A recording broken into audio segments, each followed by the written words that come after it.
आधारं कर्मभूव्रतां ज्ञातारं विश्वतत्त्वानां वन्दे तद्गुरुलब्धये वन्दे तद्गुरुलब्धये।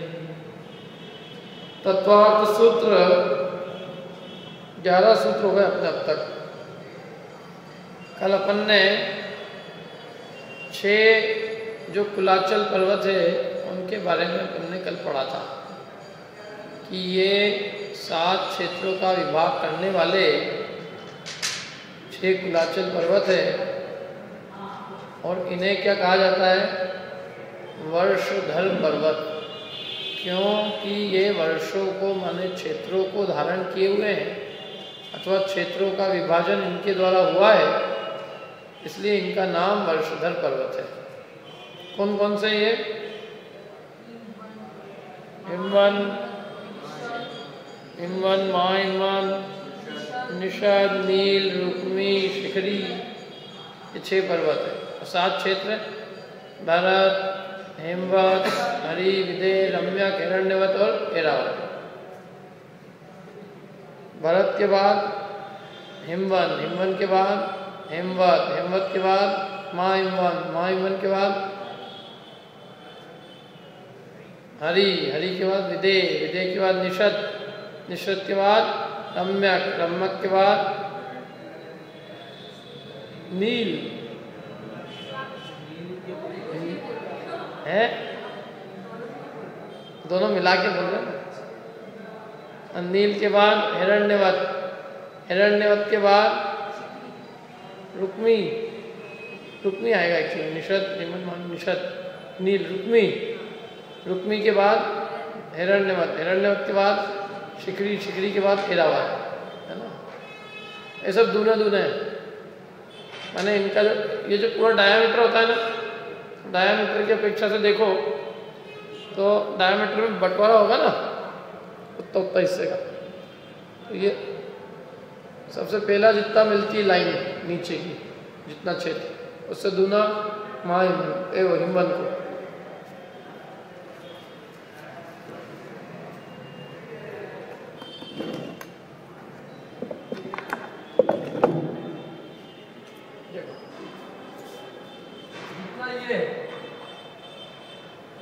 जितना ये है ना, ये क्या हो गया? ये क्या है? जितनी लंबाई इसकी है उससे दूनी, उससे 4 गुनी, उससे 8 गुनी, ठीक है। नहीं आया? किस किस को आ गया? आया? नहीं आया ना? आया तो हाथ खड़ा करो, नहीं आया तो नहीं बता दो। अच्छा, हाथ दुख रहा होगा ना लोगों को, हाथ पे लगी हुई है ना आप लोगों को।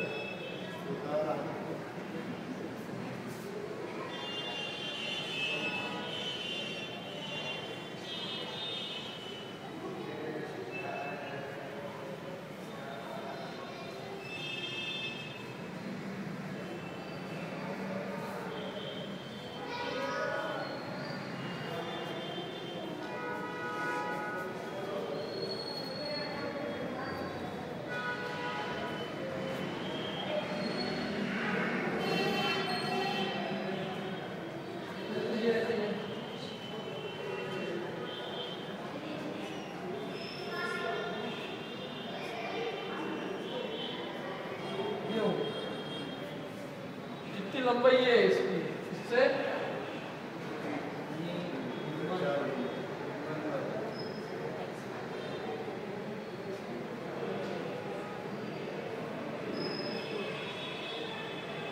दूनी,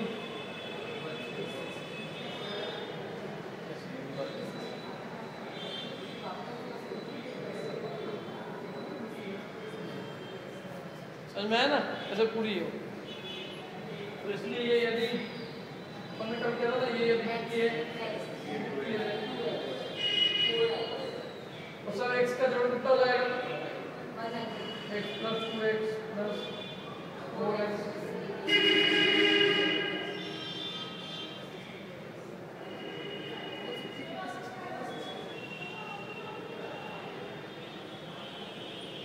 प्लस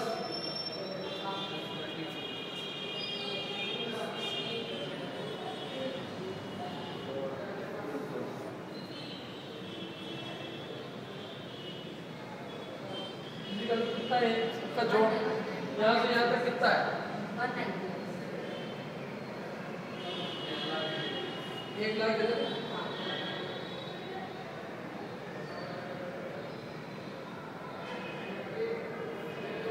एक नहीं है। अब ये सब कितने एक्स हो गए टोटल मिलके? 190 तो 190 x is equal to 1 lakh x कितना जाएगा? 1 लाख डिवाइडेड बाय 1 लाख कितना जाएगा वो? 526 6/90। ये जैसे 1 लाख है ना,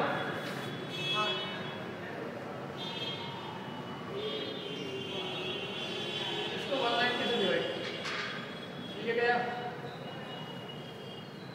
है ना, और डिवाइड करेंगे तो आ जाएगा 526, 6 बच जाएंगे, 6 बचा क्या हो जाएगा?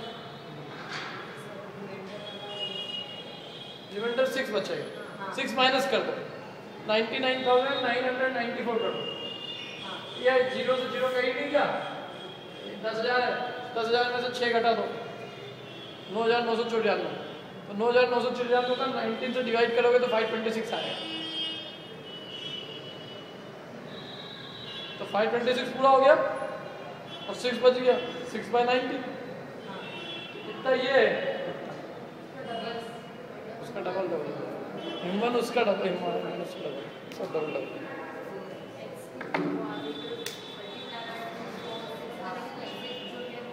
विदेश ये केवल यही आ रहा है, ये इतना इतना हिस्सा है, बाकी एरिया तो बहुत है।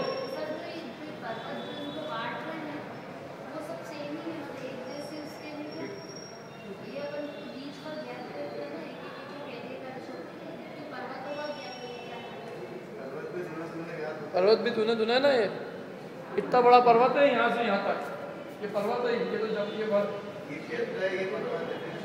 है, ये डबल है पर्वत।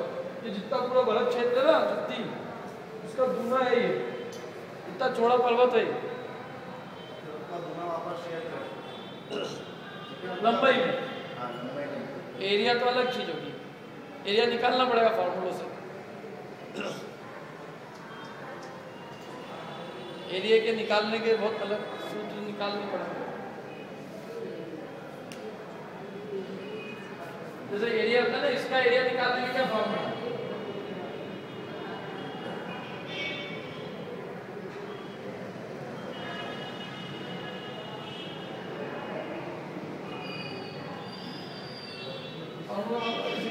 घर जाके देख के आना।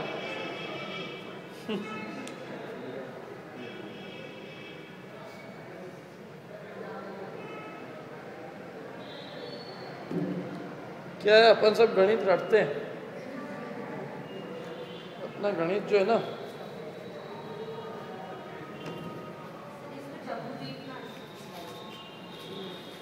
इसमें दिख जाता होता तो अपना उद्धार हो जाता। इसमें इतना सा जम्बूद्वीप कैसे दिखेगा? ये राजू की चीज़ है ना, ये असंख्यात। देखो इसमें वो दिखेगा अपने को, सुमेर पर्वत दिख रहा, बस उतनी बिंदी समझ लो। ये तो बहुत बड़ा है ना। जैसे आप यदि मेरे से पूछो हिंदुस्तान के नक्शे आपका घर किधर है, वो चीज़ कितनी छोटी है ना। ऐसे इस पूरे 3 लोक में जम्बूद्वीप कोई चीज़ ही नहीं है। इतना बड़ा जम्बू, इतना बड़ा 3 लोग है। एक राजू जो है, वो एक राजू इतना बड़ा होता है कि उसके सामने 1 लाख कोई चीज ही नहीं है।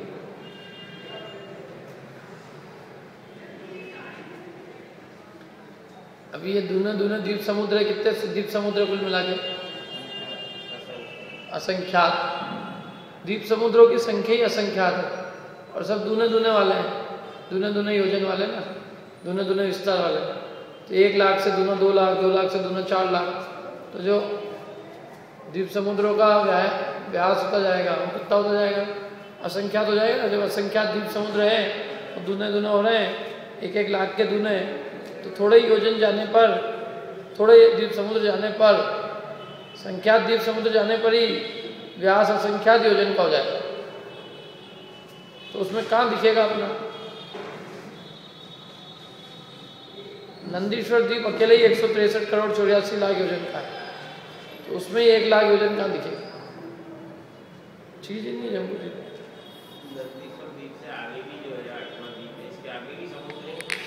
समुद्र द्वीप, समुद्र द्वीप, समुद्र द्वीप नहीं होते। 10 जीव केवल यही होते, 2.5 द्वीप तक। अरे स्वयंभू रमण आखिरी जो द्वीप है उसका नाम स्वयंभू रमण द्वीप है, और आखिरी समुद्र का नाम है स्वयंभू रमण समुद्र। तो आखिरी जो द्वीप है, समुद्र तो बाद में आएगा ना, पहले द्वीप आएगा। तो आखिरी जो द्वीप है उसके ठीक मध्य में एक पर्वत है, स्वयंप्रभ पर्वत। उससे आखिरी द्वीप के 2 विभाग हो जाते हैं, स्वयंभू रमण द्वीप के 2 विभाग हो जाते हैं स्वयंप्रभ पर्वत से। जैसे अपने यहाँ कौन सा तीसरे नंबर का द्वीप है? पुष्करवत द्वीप। उसके ठीक मध्य में क्या पड़ा हुआ है? मानुष्योत्तर पर्वत। तो उससे पुष्करवत द्वीप के क्या हो गए? 2 विभाग हो गए। तो जो अपने तरफ का जो विभाग है इधर का, जम्बू द्वीप के तरफ का, उसमें मनुष्य पाए जाते हैं, और जो परली और जो भाग है उसमें मनुष्य नहीं पाए जाते। समझ में है ना? नहीं आया समझ? अंदर की तरफ पाए जाएंगे, बाहर की तरफ नहीं पाए जाएंगे। 2.5 द्वीप होते हैं ऐसे। अब ऐसे ही जो है स्वयंभू रमण द्वीप के अंदर की तरफ तो भोगभूमि है, स्वयंभू रमण द्वीप के परली ओर कर्म भूमि है, और फिर स्वयंभू रमण समुद्र भी पूरा कर्म भूमि है। 4 कोनों में भी कर्म भूमि है, और जहाँ ये कर्म भूमि है वहाँ त्रसजीव है। 2 इंद्री, 3 इंद्री, 4 इंद्री, पंचेंद्री वहाँ है। और बाकी ये जितने भी असंख्यात द्वीप है बीच के, जहाँ भूमि है, उन द्वीपों में कोई त्रसजीव नहीं है, और समुद्रों में भी कोई त्रसजीव नहीं है। उन समुद्रों में केवल एकेंद्रीय जल का एक जीव है, कोई त्रसजीव नहीं होता। वहाँ के समुद्रों का पानी कहीं भी छानने की जरूरत नहीं पड़ती। स्वयं क्षीर सागर का जो जल आता है, जल छाना नहीं जाता, जल सीधे ही उस जल से अभिषेक होता है, क्योंकि उस जल में जीव उत्पत्ति नहीं होती। उसमें 2 इंद्रिय, 3 इंद्रिय, 4 इंद्रिय जीव होते ही नहीं है, तो उसको छानने की जरूरत पड़ती नहीं।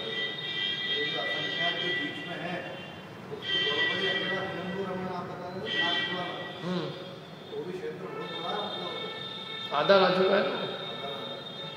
सारे जितने पूर्व के जितने द्वीप है उन सबका जोड़ करो, उसमें 1 लाख जोड़ो तो वो उतना आखिरी वाले का आएगा। ये नियम है। जैसे भी आपको कभी भी जोड़ लगाना हो ना, x + 2x + 4x + 8x + 16x, तो आगे का कितना निकलेगा? जैसे 16x के आगे का निकालना है, तो इसे तो आप क्या कर दोगे? डबल कर दोगे। 16 का दूना डबल 32, लेकिन डबल नहीं करना है, पीछे का आपको दिया है, डबल करना नहीं आता है, तो कैसे करेंगे?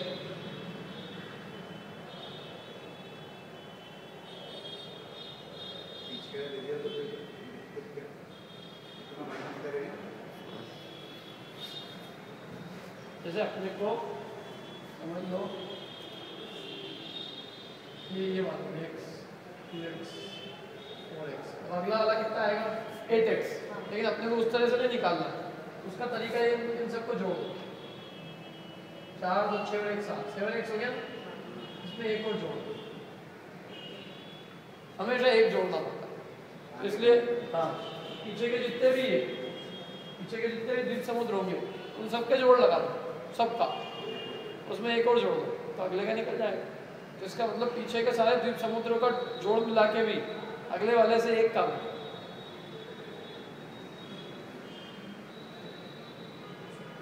आया नहीं आया? क्या आया? ये गणित की चीज है, धर्म की चीज नहीं है। क्या क्या आया इसमें? कहीं भी देख लो आप, देखो ये 1 2 4 ऐसे इधर इधर तक चले जाओ। 16 8 24 28 30 31, ये क्या हो गया? और 31 और 32 64 और 63 127। ये तो अपना ये दिया हुआ है। गणित के फार्मूला सीधे सीधे है,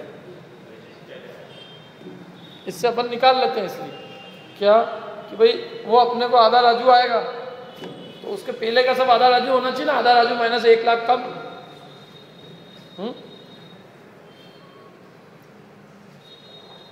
तो वो आधा राजू में 1 लाख जोड़ देंगे, 1 लाख जोड़ेंगे तो आ जाएगा। तो 1 लाख कोई चीज नहीं है, इसलिए पहले वाले का सब उतना आधा आखिरी वाले का आ जाएगा। हैं? हाँ, आधा राजू आएगा ना, आधा आएगा जब तो आधा आएगा। यदि पहले वाले का सबका आधा नहीं आएगा, एक जरा से भी ज्यादा आ गया तो अगला आधा नहीं आएगा, आधे से ज्यादा आ जाएगा। इसलिए पहले वालों का सब मिला के आधा राजू और एक आखिरी वाले का आधा राजू।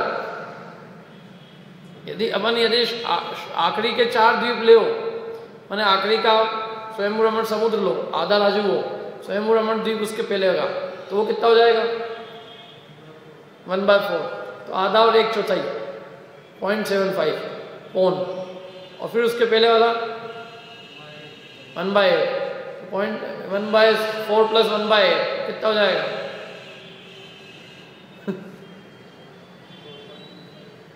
है 3/8 नहीं, 3/8 हो जाएगा। 1 + 4 + 1/8 करेंगे तो कितना होएगा 12/3/8 होएगा ना। अरे 3/8 ही तो होएगा नहीं, 1 तो अपने को नहीं, 1 मिनट 1/2 1.75 था ना प्लस 1, 3/4 + 1/8 करना है। सॉरी गलती हमारी, 3/4 + 1/8 0.875 हो गया बराबर। अब 0.875 में अपने को 1/16 और जोड़ना है।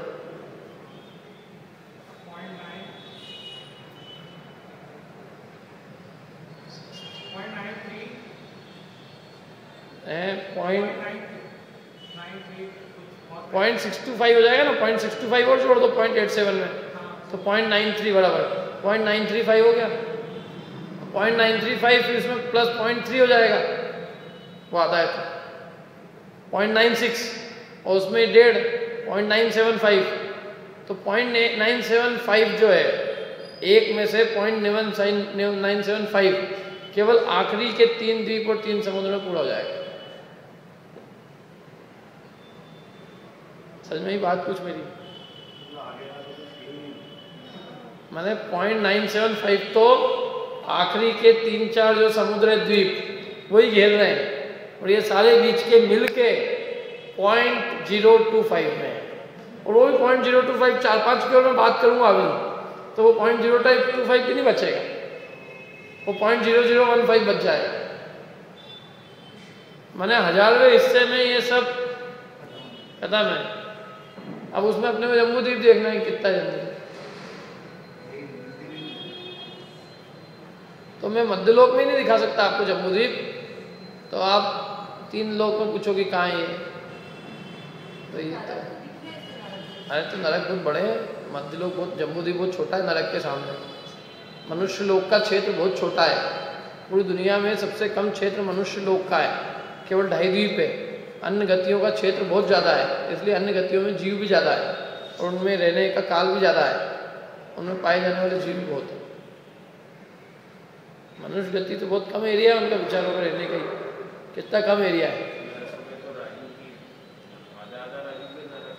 नरकों में तो एक राजू बाई 1 राजू का पूरा एरिया है ना, 1 राजू बाई 1 राजू पूरा ही है उनके पास। चौड़ाई में 1 राजू, लंबाई में 1 राजू, मोटाई में जो है जितना है उतना है, मोटाई से तो अभी इतना लेना ही देना नहीं है। 1 राजू बाई 1 राजू कहाँ, और कहाँ अपना 1 राजू का असंख्यातवा भाग।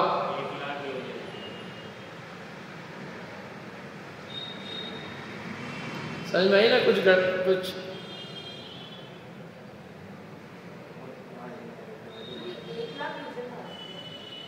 1 लाख योजन तो ऊंचाई में, और चौड़ाई में भी 1 लाख योजन। मोटाई है, मोटाई से तो कोई दिक्कत ही नहीं, मोटाई तो इतनी है, लेकिन जैसे लंबा चौड़ा, जैसे अभी अपन यहाँ बैठे हैं तो ये इसका रेक्टेंगल कितना बड़ा इतना है, चौड़ा भी ठीक ठाक है। ऊंचाई कितनी है इससे लेना देना क्या? यदि ऊंचाई कम भी होती तो अपन तो जितनी देर बैठे होते उतने ही होते ना, अपन एक के ऊपर एक तो नहीं बैठ रहे हैं। अपने लिए काम का क्या होता है कि कितना लंबा चौड़ा। तो ये जो मनुष्य लोग है इनके लिए ऊंचाई कितनी है उससे क्या लेना देना। जैसे ऊंचाई 1 लाख योजन मिली है, लेकिन फिर भी 1 लाख योजन भी कोई बहुत ज़्यादा नहीं है। और इनको भले 1 लाख नहीं मिली है, 16,000 ही मिली है, लेकिन इनको जो चौड़ाई मोटाई मिली है वो 1 राजू बाय 1 राजू मिली। समझ में आया ना। पृथ्वी की मोटाइयाँ दी है तो 16,000, 20,000, 24,000, 28,000, 32,000, तो वो पृथ्वी की मोटाई तो ठीक है। उनको कौन ऊपर जाके उछलना है वहाँ। अपने को भी क्या करना, ऊपर कितना जाते हैं भाई। कोई भी इतनी जितनी 4-6 मंजिल 50 मंजिल बना देंगे, 100 मंजिल बना दो, 500 मंजिल बना दो, तो वो भी एक किलोमीटर में सब आ जाएगा। 1 किलोमीटर के ऊपर कौन जा रहा है आदमी। हाँ क्या आपका एक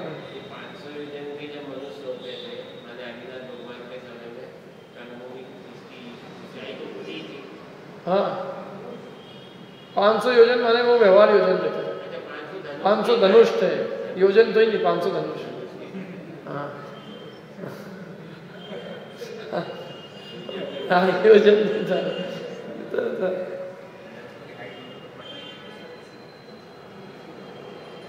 बिल होते हैं, बिल एक के नीचे बिल, बिल के नीचे बिल के नीचे बिल के नीचे बिल, बिल बने हुए पृथ्वी में घुस घुस के बिल है। और कुछ पूछना है, समझ में आ रहा है कुछ ऐसा। ये कितना बड़ा है स्वयं समुद्र द्वीप। आखिरी के 4-5 याद कर लो बस, तो बीच के भूल ही जाएंगे कि क्या है। क्या गणित की इक्वेशन से लगाना, 10 निकाल के लाना कल, तो 10 निकाल के लाओगे ना तो पॉइंट में कह रहा हूँ 0,0,0,0 बनाएगा। हाँ फिर ये सब उधर उधर की तो है। अपन ने 2 में 4 में कितने निकल गए अपने, 2 द्वीप और 2 समुद्र में अपने 0.93 हो गए, 0.975। क्या 3 द्वीप नहीं लिए, 2 द्वीप नहीं लिए, 2 समुद्र नहीं लिए, 4 में तो अपनी खत्म हो रही कहानी। 4 6 और जोड़ देंगे तो हो जाएगा उद्धार। उसके बाद बचेगा क्या।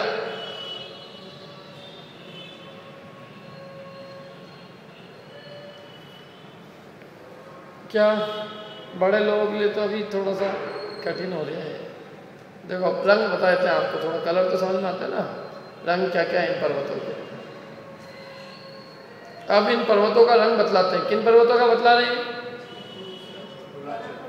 ये जम्बूद्वीप देखो, जम्बूद्वीप के पर्वतों का रंग दिखाते हैं आपको। वर्षधर, सबका नाम वर्षधर है, वर्षधर पर्वत 6 हैं ये, हिमवन, महाहिमवन, निषद, नील, रुक्मी, शिखरी। कुलाचल बोलते हैं। अचल है और कुल पर्वत है, बहुत इनका कुल बहुत लंबा है, बहुत पुराने समय से कुलाचल कहलाते हैं। 6 कुलाचल अथवा वर्षधर पर्वत के दो, जो भी नाम देना हो। अब इनके रंग क्या देखो, इन पर्वतों के रंग बड़ा अच्छे सुंदर है। अच्छा इन पर्वतों में मणियाँ लगी हुई है, कि अपने को किसी को कोई निकाल नहीं सकता उनमें से, लेकिन है बढ़िया अच्छी मणियाँ हैं। अच्छे इनके तट वगैरह बताएंगे, सब बहुत सुंदर सुंदर रचना है। उससे भी अच्छे डायमंड है ये, बढ़िया। पर अपन निकाल के नहीं ला सकते। आप चाहो कि मैं चले जाऊँगा, ऐसा कुछ नहीं, निकलते नहीं है वो डायमंड। देखो क्या है इन पर्वतों का रंग कैसा है। हेमार्जुन तपनी वेडूरी रजत हेमया, हेमार्जुन तपनी वेडूरी रजत हेमया।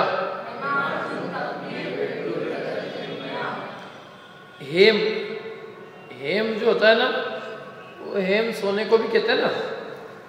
तो ये जो हिमवन पर्वत है, सबसे पहले हिमवन पर्वत आएगा।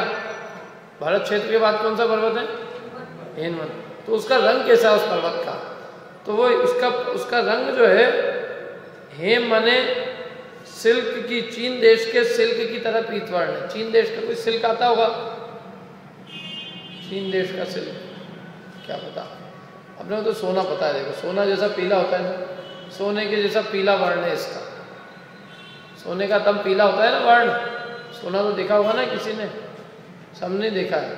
तो उसके जैसा है ये हिमवन पर्वत, सोने जैसा। और अगला कैसा है, अर्जुन हिमवन के बाद महाहिमवन पर्वत का रंग क्या है? अर्जुन की तरह। अर्जुन चांदी को कहते हैं, चांदी की तरह सफेद है, बढ़िया, हाँ सफेद सफेद।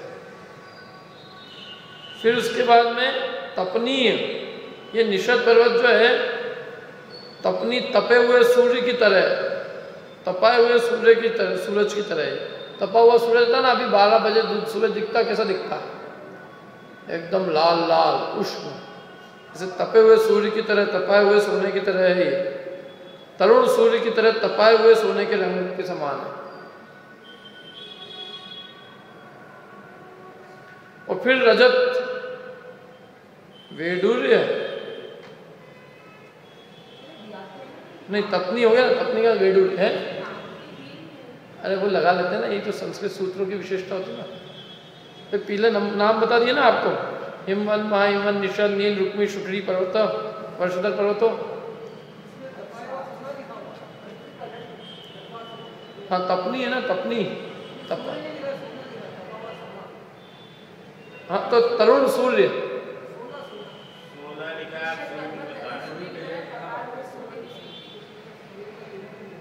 सूर्य ना, सूर्य तरुण सूर्य की तरह।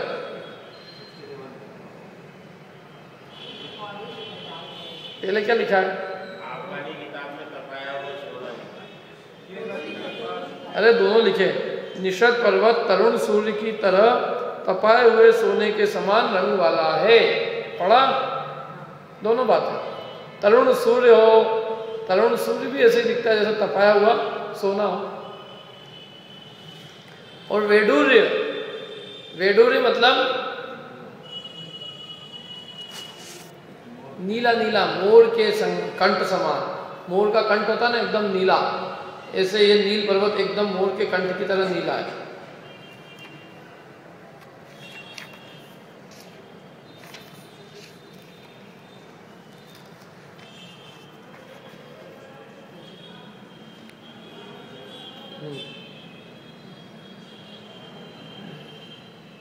नील, नीला हो गया, नील मणि की जैसा नीला है, मोर के कंठ की तरह कह दो, नील नीला है वैसे। हाँ पर्वत ऐसे ही दिखता है एकदम। क्या होता है इनमें, जो इनमें रत्न वगैरह होते हैं ना, उससे उसकी प्रभा इसलिए दिखती है। और रुक्मी कैसा है? रजत, रजत मतलब स्वर्ण पदक, रजत पदक, चांदी की तरह। एक जगह से हेम यूज किया, एक जगह तपनी यूज किया, थोड़ा अंतर पड़ता है। रजत और अर्जुन, अभी जो चांदी सोने वाले हैं ज़्यादा जानते हैं इसको। अर्जुन कहते होंगे तो अर्जुन तो ये अलग तरह की चांदी होती होगी, और रजत कुछ और एकदम सफ़ेद, चलिए कुछ और है। नाम तो वास्तव में सही बात है आपकी, कि दोनों में ही चांदी की तरह सफ़ेद लिखा है। एक जगह अर्जुन नाम लिखा है और एक जगह रजत लिखा है। चांदी भी तो अनेक तरह की होती है, सोना भी बहुत तरह का होता है। ये 8 कैरेट से लेके 24 कैरेट तक का सोना होता है। तपा हुआ सोना एकदम 24 कैरेट वाला, और सामान्य सोना वो भी पीला है, तो उसमें अंतर है ना। तो चांदी में भी कुछ अंतर है, कलर में डिफरेंस है क्या? ऐसे चांदी में भी अंतर होता होगा, इसलिए उसका नाम भी अलग अलग, अर्जुन और रजत। और आखिरी में फिर क्या दिया? हेम मया।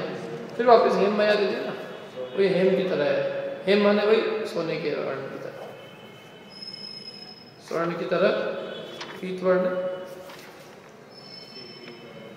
हेम पहले भी हेम ही लिखा, शब्द यहाँ पे वही यूज किया, हेम, फिर अर्जुन, वैडूर्य, रजत, वैडूर्य रजत, फिर हेममया, हेममय माने उसमय है, उन रंग वाले हैं पर्वत। 6 नाम दिए ना, हेम, अर्जुन, तपनी, वैडूर्य, रजत, हेम। मया, मया माने उससे मय है, तन्मय है, इन रंगों से वो पर्वत तन्मय है।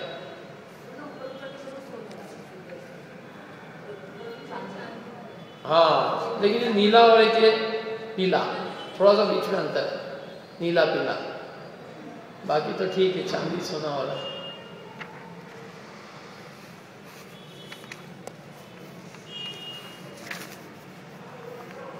ठीक है, ये पर्वतों के रंग देख लिया, और बाकी पर्वत में और भी क्या क्या है जरा और भी पता चले ना कि और क्या क्या है वहाँ पे, तो और बताते हैं। देखो, मणि विचित्र पार्श्व उपरी मूले च तुल्य विस्तारा।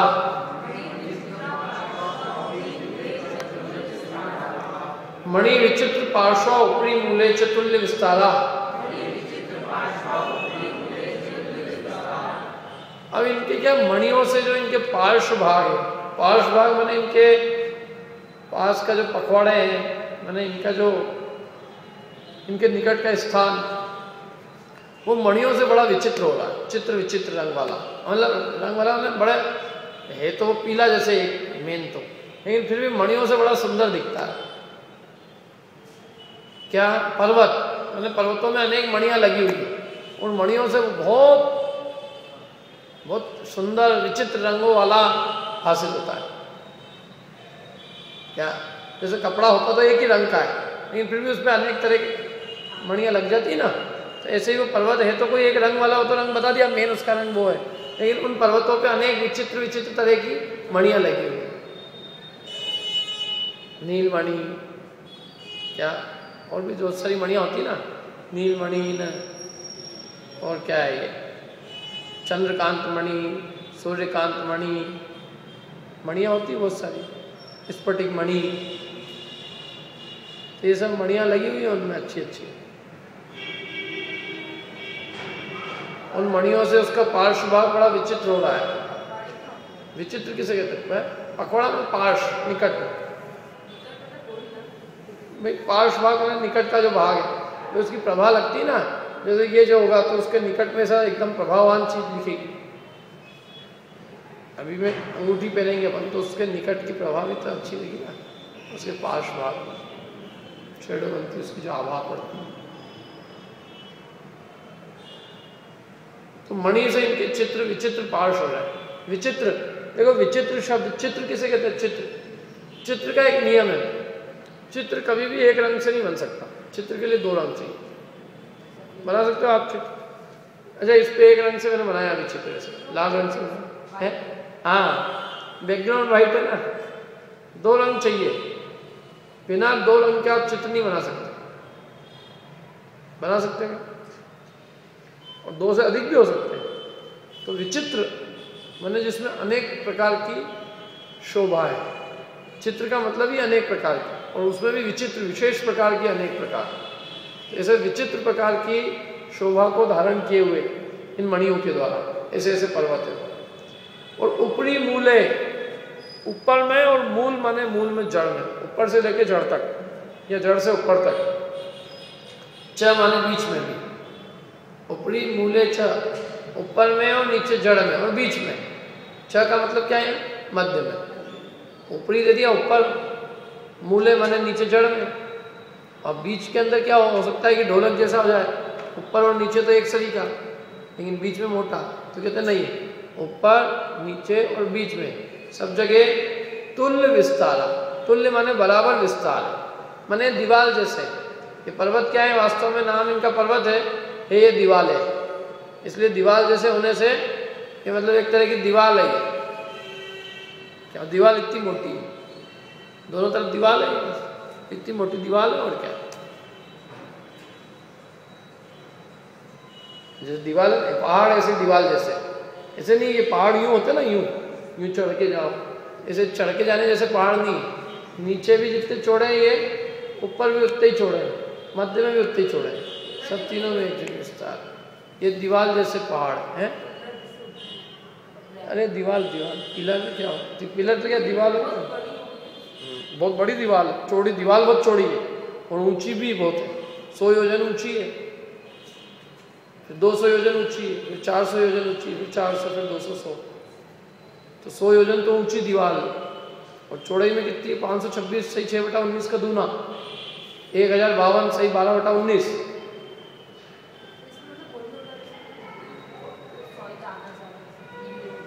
कौन आएगा जाएगा? अच्छा यूं नहीं, अकृत्रिम रचना है, जितनी मिट्टी आती है उतनी नहीं आ जाती है, फिरती नहीं आ जाती, बनी रहती है अनादिर इधर। इनमें कहीं कुछ नहीं होता, इनमें कहीं प्रलय कुछ नहीं आता, यहाँ पे यहाँ कोई फर्क नहीं पड़ता, सूर्य चंद्रमा के गमनागमन से किसी से कुछ नहीं होता है। वहाँ भूकंप नहीं आते। पहाड़ों पे तो ऐसे ही भूकंप नहीं आते, भूकंप केवल जमीन में आते हैं। पहाड़ तो भूकंप को रोकते हैं, पहाड़ भूकंप को रोकते, पहाड़ की जड़ रहती नीचे तक, पहाड़ नहीं हिलते हैं। कभी भी यदि भूकंप लगे तो पहाड़ पे चले जाना। पहाड़ों के मंदिर कभी कुछ नहीं होता, पहाड़ों के मंदिरों में नींव भी नीचे रहती है। पहाड़ों पे जो मंदिर होते हैं ना, वो सीधे खड़े कर दो, उसमें नींव नहीं खोदनी पड़ती, नींव अपनी आप खोदनी पड़ती।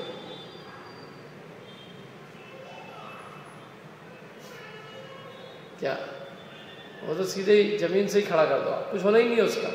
पूरा पहाड़ नहीं हिलता, ऐसा जमीन हिलती। पहाड़ को तो जमीन रोक दे, पहाड़ जो होता है ना, पहाड़ जमीन के और गमनागमन को रोक देते हैं, वो इतने ऊपर तक फर्क नहीं आता उसका, वो तो और उसके नीचे की प्लेट के मूवमेंट को रोके रखते हैं। पहाड़ भूकंप को रोकने में सहायता प्रदान करते हैं। जब पहाड़ होते वहाँ नहीं आते, पहाड़ के ऊपर चले जाओ कुछ नहीं होएगा। पहाड़ी क्षेत्रों में आएंगे लेकिन पहाड़ पे नहीं आएंगे, वो आते हैं ना आसपास से, उससे आते हैं। वो क्षेत्रीय वजह से ये सब भूकंप प्रोन एरिया होते हैं, तो फिर वहाँ अलग बात है। हाँ, बाकी अपने जैसे ये इतना पूरा एरिया है, जहाँ पहाड़ होगा तो पूरा एरिया में भी होगा, तो उस पहाड़ पे कुछ नहीं होगा।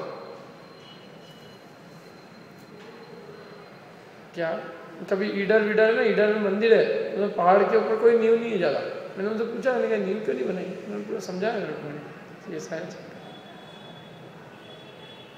गुजरात में ईडर गए कि कोई नहीं गया? हाँ, बहुत पुराने मंदिर है, अच्छे बढ़िया। तो ये जो है ये ऊपर और मूल में और तुल्य में एक जैसे विस्तार वाला है, ठीक है। ये इसमें और कुछ नहीं। इन पर्वतों के पार्श्व भाग पखवाड़े अनेक प्रकार की मणियों से खचित है। मूल, मध्य तथा ऊपर इनका विस्तार समान है, अर्थात मूल से लेकर ऊपर तक एक सा विस्तार। ऐसा नहीं कि नीचे ज़्यादा लंबे हो गए, ऊपर ऐसे पहाड़ यूँ होते हैं नॉर्मल, ऊपर जाने पे जगह कम मिलती है, नीचे लंबे रहते हैं, लेकिन ये पहाड़ तो ऐसे क्या ऊपर बीच में जगह। बहुत बड़े पहाड़ हैं, इन पहाड़ों को क्रॉस करना मुश्किल है, क्योंकि 1052 योजन का पहाड़। देखो ये चक्रवर्ती भी जो है, ये भले ही पूरे भरत क्षेत्र को जीता है, लेकिन वो पहाड़ क्रॉस करके ऐसा नहीं कि वो दूसरे चलो हिमवत में भी चलो अब, या विदेश क्षेत्र तक भी चलो, इतनी ताकत नहीं होती उसकी। मैंने चौथे काल के आदमी में भी, जो कि 500 धनुष ऊंचा था, उसमें भी इतनी ताकत नहीं थी कि वो भी जो है हेमवत चले जाए और हेमवत क्षेत्र जाके वहाँ भी कहे कि चलो आ जाओ, बहुभूमि पे भी अपना अधिकार, और फिर और ज़्यादा हो तो विदेश क्षेत्र में भी घुस जाए, और फिर जम्बूद्वीप पे ही कह दे कि एक दिन की जम्बूद्वीप पूरा मेरा अधिकार है, उसके बस में भी नहीं था। नीचे से आता है,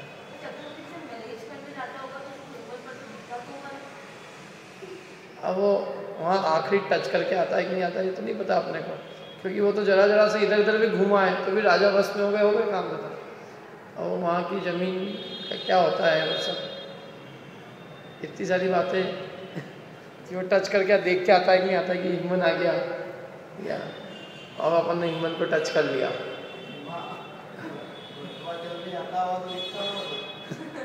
ब्रजवांचल भी कितना बड़ा है, उसके ऊपर है ना, उसके ऊपर भी ऊपर जाता है नहीं जाता है क्या है हिमन। बाकी ये बिना विद्याओं के कोई नहीं जा सकता इससे ऊपर नीचे। चारण वृद्धिधारी मुनिराज जा सकते हैं, विद्याधर जा सकता है, विद्याधर के अंदर ताकत रहती है, विद्याधर विदेश क्षेत्र भी जा सकता है।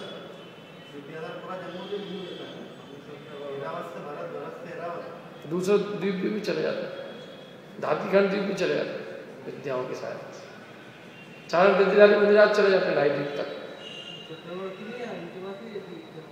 इतनी नहीं होती है, चक्रवर्ती सब भूमि गोचरी होते सारे, कोई भी चक्रवर्ती विद्याधर नहीं होता है। नारायण भी सब भूमि गोचरी होते हैं, प्रतिनारायण होता है भूमि विद्याधर, तो उसके भी इतनी नहीं सिद्ध होती।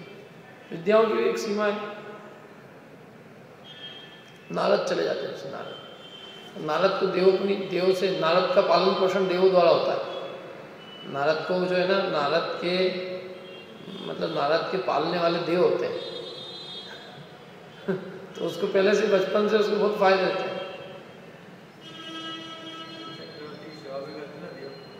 हाँ, मगध वगैरह सब इधर के ही हल्के फुल्के, बहुत ताकत वाले नहीं है सब।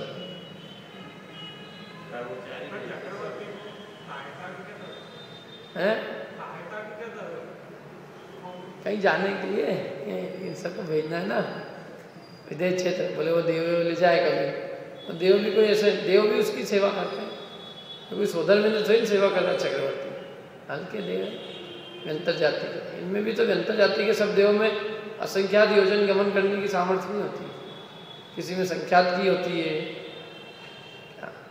सब बहुत, कोई देवों में भी बहुत सारे विचित्र अद्भुत शक्ति वाले हो, ऐसा कुछ नहीं।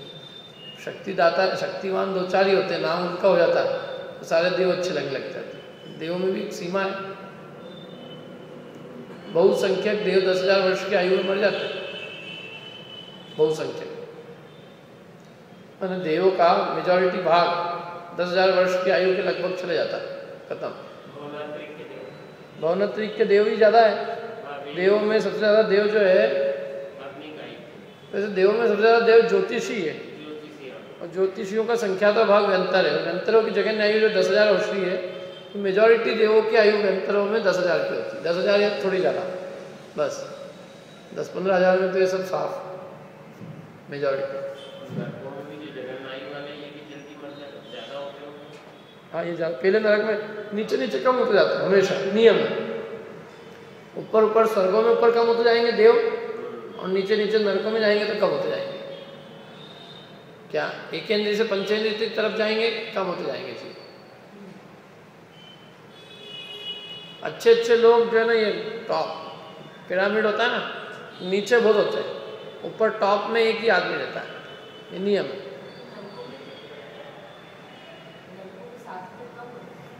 सातवें में कम हो जाता है, तो भी टॉप पहुंचेंगे, ऐसी जगह तो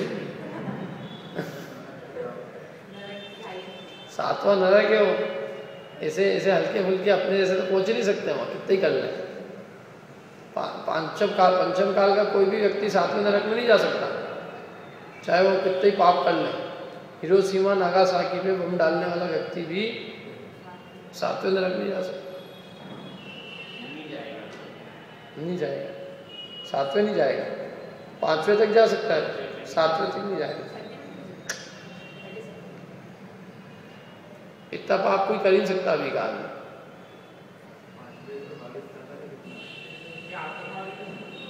आतंकवादी भी नहीं जा सकते, 17 सागर। अरे पर वो भी कोई कम नहीं है, ऐसा आतंकवादी को क्यों अपन याद करो, मतलब फिर भी आतंकवादी भी 7 तक ही जाएंगे, उससे नीचे। देखो आगे चलते हैं अपन। अब इन पर्वतों पे क्या है भाई, पर्वतों पे क्या होता होगा, कई लोग सोचते क्या है, फालतू की पर्वत है, इन पे कुछ है तो है ही नहीं, क्या कोई आदमी नहीं रह रहे हैं, सब इतना एरिया खाली पड़ा है, यहाँ जगह की कमी पड़ रही है, मकान में रहने की कमी जगह पड़ रही है, ज़मीनें महंगी हो गई है, और वहाँ इतनी ज़मीन खाली पड़ी है, तो फालतू की एरिया ऐसे ही बना रखा हुई क्या, इससे तो कम से कम वहाँ प्लॉट ही कट जाते हैं, एक कॉलोनी में ही बना देते हैं। तो ऐसा कोई प्रश्न करे तो उसके लिए उत्तर देते, देखो किन पर्वतों पे चीजें।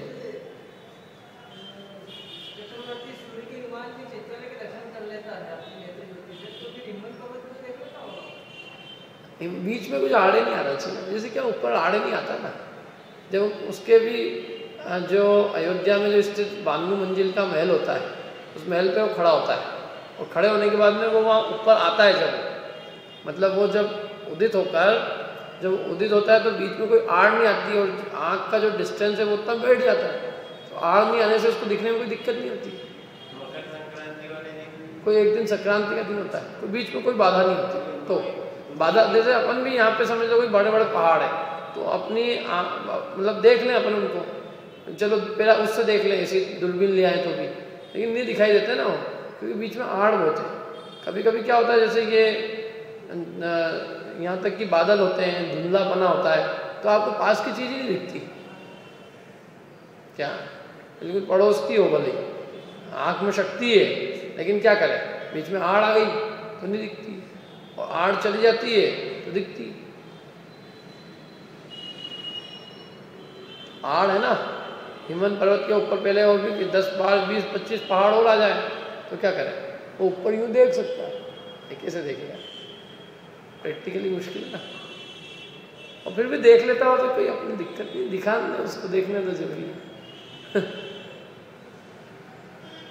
ठीक है, अब देखो उन पे पर्वतों पे है क्या?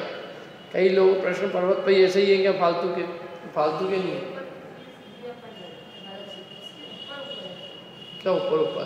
ये तो उत्तर की व्यवस्था है, इसी प्लेन है ये, ऊपर कुछ नहीं है, प्लेन है। जैसे नॉर्थ में होता है ना, तो अपने नक्शे में क्या बताएंगे, ऊपर बताएंगे ना हिमालय पर्वत को, तो वो कोई ऊपर तो ही नहीं अपने घर के, क्या अपन ऊपर देखने जाओ, कहाँ है? मैं नक्शे में नीचे देख के आया ऊपर है, तो ऊपर मतलब का, ऊपर का मतलब क्या है? नॉर्थ साइड में। कहते कि ऊपर जाने पे ठंडी लगती है, तो ऊपर का मतलब है नॉर्थ जाना, ये जमीन पे ही सब। क्या अभी ऐसे देखा जाए तो क्लर्क कॉलोनी अपने ऊपर है क्या, और गुमास्ता नगर अपने नीचे है, तो ऊपर नीचे का मतलब है कि ये नॉर्थ बना दिया अपन ने, साउथ बना दिया। नक्शे में ऊपर नीचे होता है ना।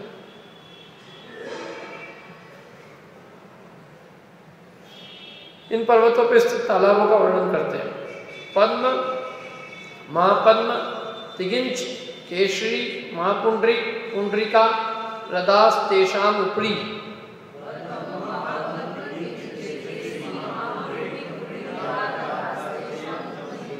पद्म, महापद्म, तिगिंच, केशरी, महापुंडरिक, पुंडरिका, रदास तेषाम उपरी।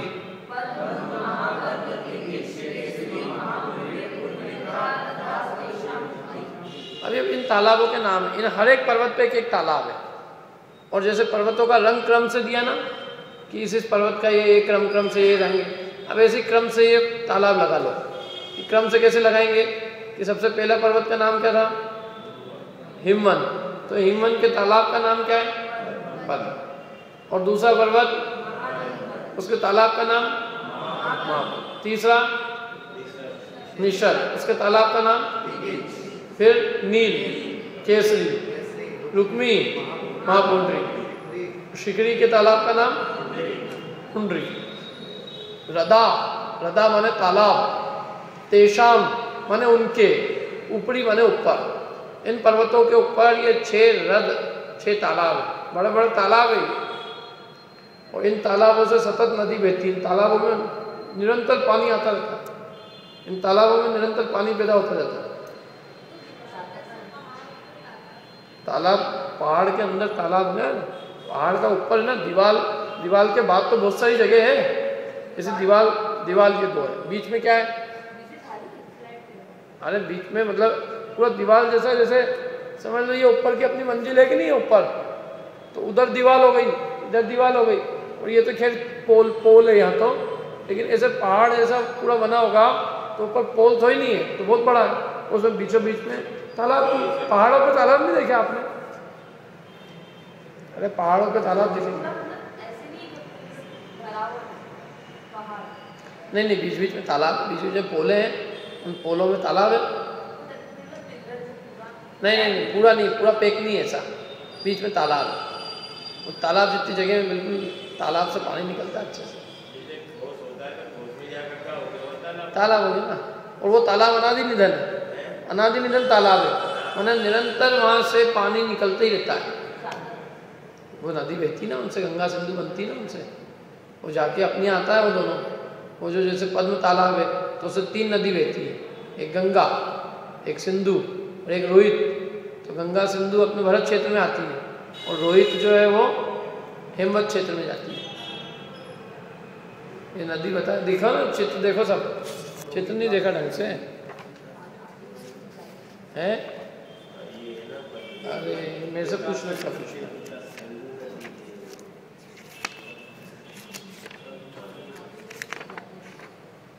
क्या पूछना बोलो? जाता है नदी में, जाके समुद्र में मिल जाता है, लवण समुद्र में उड़ जाता है सूरज से, उड़ के फिर अपनी आ जाता है, फिर चलता रहता है। साइकिल है तो तालाब से नदी से तालाब में, तालाब से नदी में, और नदी से समुद्र में, समुद्र का सूखता है, उड़ता है, उड़ के फिर बारिश होती है।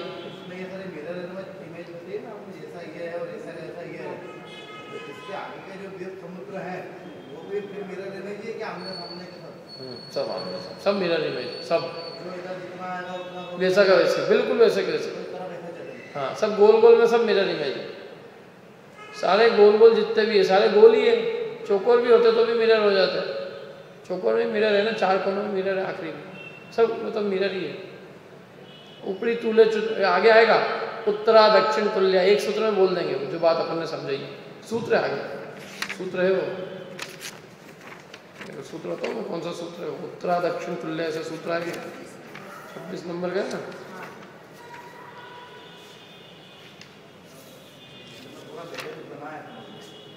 बनाया नहीं है, मतलब बना हुआ है। उत्तरा दक्षिण तुल्य है ना सूत्र आ गया। उत्तर और दक्षिण तुल्य है, बराबर है, एक जैसे, जैसे कि तैसे।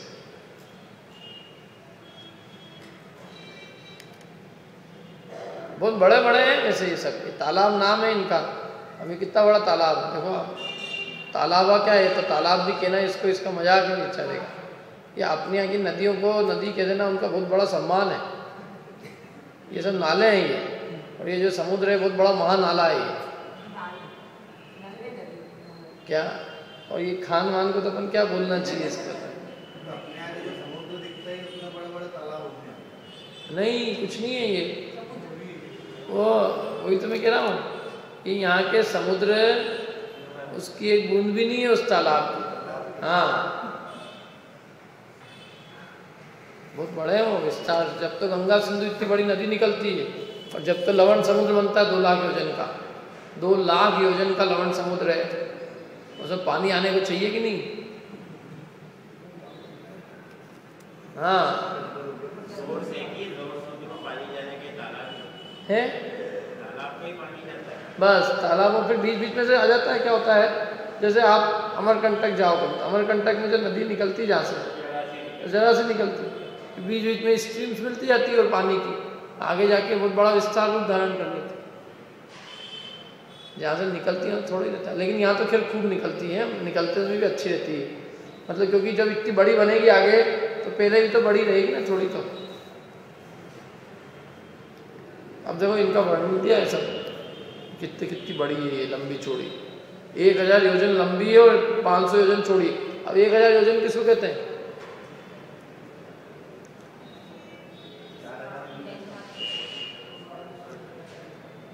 हैं 40 लाख मील। 40 लाख मील लंबा तो तालाब है। कितना मील? 40 लाख मील लंबा और 20 लाख मील चौड़ा, और 40,000 मील गहरा।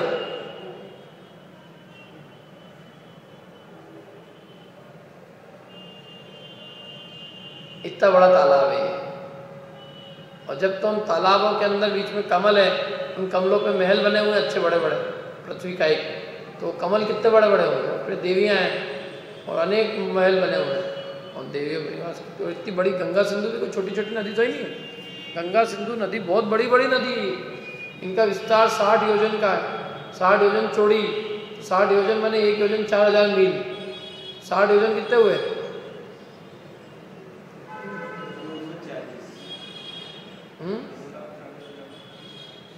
2,40,000। तो 2,40,000 मील चौड़ी नदी है।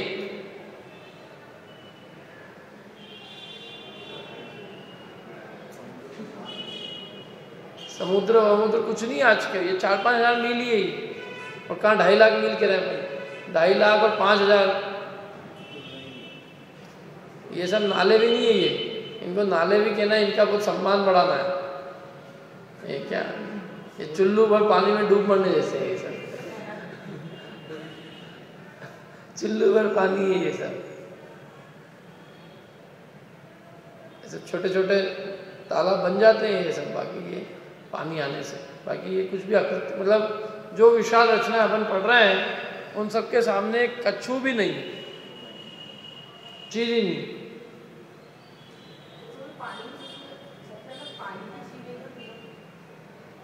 सबसे ज्यादा वनस्पति का एक निगोदिया जबरदस्त है वो। वनस्पति का एक साधारण वनस्पति का एक निगोद अनंत है। ये तो बहुत कम है। पानी की जीव बहुत ज्यादा नहीं है। पानी कम है दुनिया में, पानी बहुत नहीं है फिर भी।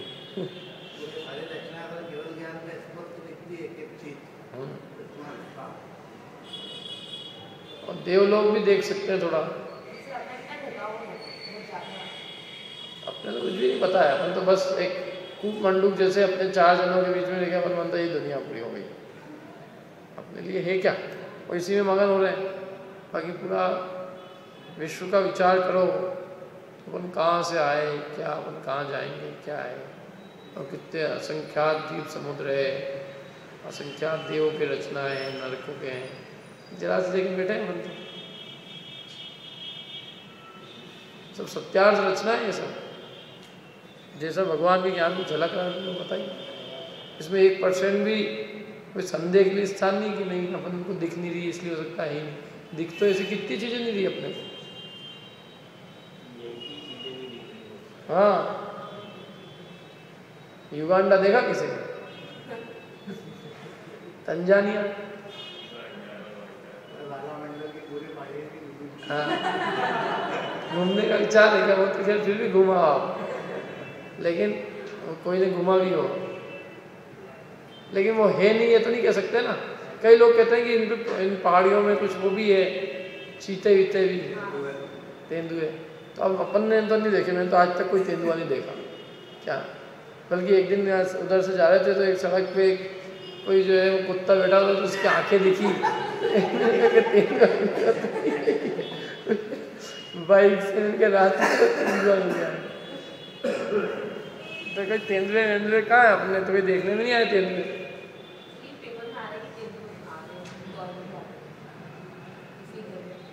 अच्छा, घर में भी घुस गए कि जो भी है वो।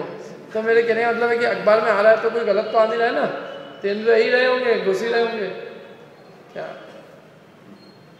तो है तो सही, हो सकता है किसी दिन में अपन समझे कुत्ता ही और तेंदुआ ही निकल जाए, उल्टा भी हो सकता है। पर वो जो भी है, कई चीज़ें हमें दिखाई नहीं देती, उससे हम उनका ये नहीं कह सकते कि वो वस्तु नहीं है। वस्तु तो भगवान के ज्ञान में झलकी बताई, और इससे उनका कोई व्यक्तिगत लाभ तो ही नहीं कि साहब तालाब उनको बताने से उनको कुछ फ़ायदा नहीं है। तालाब बताया इतना बड़ा है, नदी में उसमें से नदी निकल रही है, दे रही है गंगा सिंधु। गंगा सिंधु की परिवार नदियाँ कितनी, 14,000 नदियाँ, 14,000। मैंने गंगा सिंधु में 14,000 नदियाँ आके मिलती है। किसकी, इसकी क्या, अपनी जो गंगा सिंधु है, ये तो कुछ भी नहीं है ये गंगा सिंधु। अच्छा, उन 14,000 में एक ये हो सकता है कदाचित। ये मतलब पूरा समुद्र मिलके सब मिलके एक आध कोई हो, और ये कहीं आगे जाके मिलती होगी बड़े में। अभी कहाँ जाता है ये सब पता नहीं अपने को कितना है, लेकिन 14,000 नदियों से मिलकर मैंने गंगा नदी की परिवार नदियाँ हैं 14,000। 14,000 छोटी छोटी नदियों से मिलकर पूरी गंगा नदी बनती है, और वो गंगा नदी का जल जाता है लवण समुद्र में। सिंधु का भी लवण समुद्र में जाता है।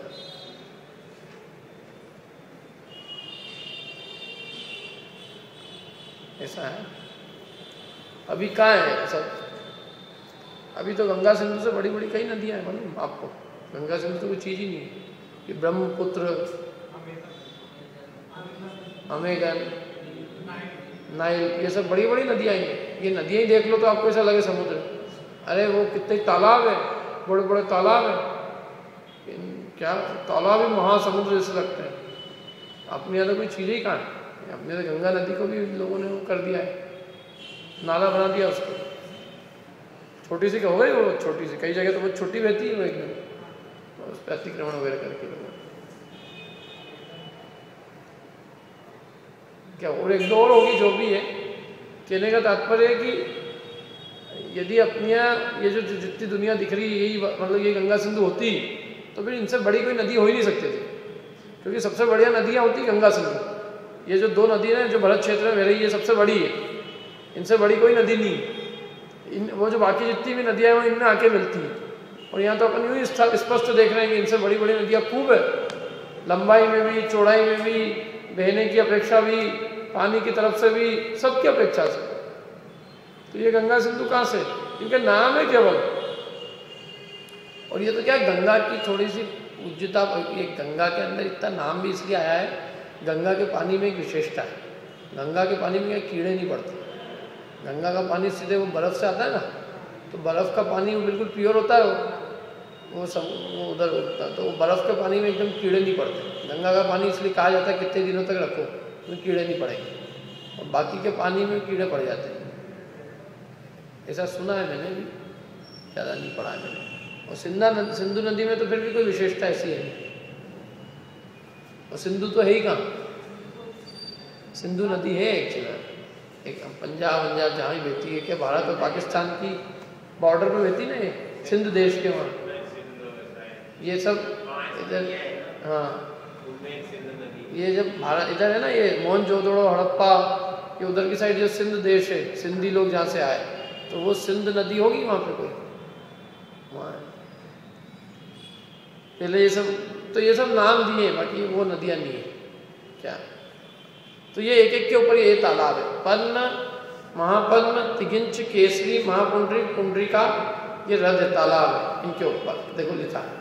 उन पर्वतों के ऊपर पद्म, महापद्म, तिगिंच, केसरी, महापुंडरीक और पुंडरीक नाम के रद माना तालाब है, अर्थात हिमवान पर पद्म, महाहिमवान पर महापद्म, निषद पर तिगिंच, नील पर केसरी, रुक्मी पर महापुंडरीक और शिखरी पर पुंडरीक रद। अब इनका विस्तार दिया, अपन अगली बार करेंगे।